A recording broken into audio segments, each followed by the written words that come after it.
Leo's last year of your rookie deal. Just tell me what you're thinking going into this season for yourself. Expectations should have for yourself. Yeah, I mean, it's I try to keep my mind off it as best you can. You know, that can become an unnecessary stress on yourself and on your shoulders. So I just look at, you know, still being selfless, doing what I can for the team, not trying to do too much, still doing my job and, you know, doing what I can, but at the same time growing and get better. How much do you relish being able to do it?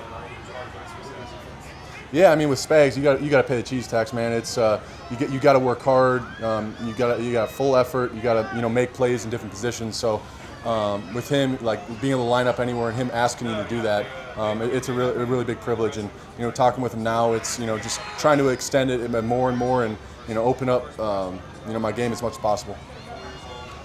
You know, you're pretty emotional after the Super Bowl. How much does that game motivate you for this season? You know, it was hard. Obviously, we were extremely privileged and blessed, and to be able to do what we did. But it's the same thing with the Super Bowl win. You know, the last off season, it's like that was great, but we got to learn from where we messed up and get better from there. And losing is obviously a lot worse feeling and extreme. And all of us hate losing more than we love winning. So we're taking more and more as much as we can from what we did wrong, but you know, just building on it, flushing the emotions out of it. We're at the point where you get, like, the emotions are flushed out, and now it's all about just getting better. How long did it take to flush those emotions out and get over that loss? You know, for me personally, I can't speak for anybody, but you know, I was kind of moping around all off season a little bit.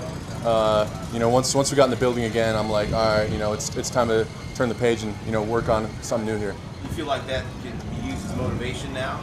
Oh, for sure. Yeah, for sure. I don't like feeling with that. Like, obviously, you know, we're gonna work regardless however we feel, but we're gonna use that feeling and know, like, okay, we can get where we want to be, but we also have to understand, like, what it feels like to, you know, come that close, but, you know, lose like that.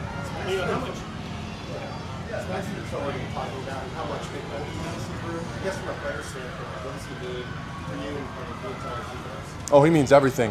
When he's on the field, it's just different. You guys can see it, I'm sure.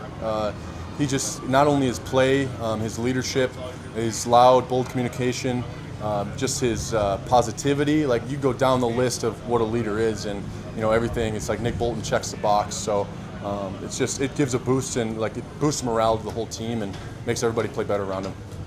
How much pride do you take in special teams and the success that you've had on special teams? Yeah, no, it's huge. Obviously, I'm not, you know, every down linebacker for the most part. You know, I got a certain percentage of snaps, and obviously looking to extend that. But, you know, I want to play what I'm playing. I want to be the best of what I can be.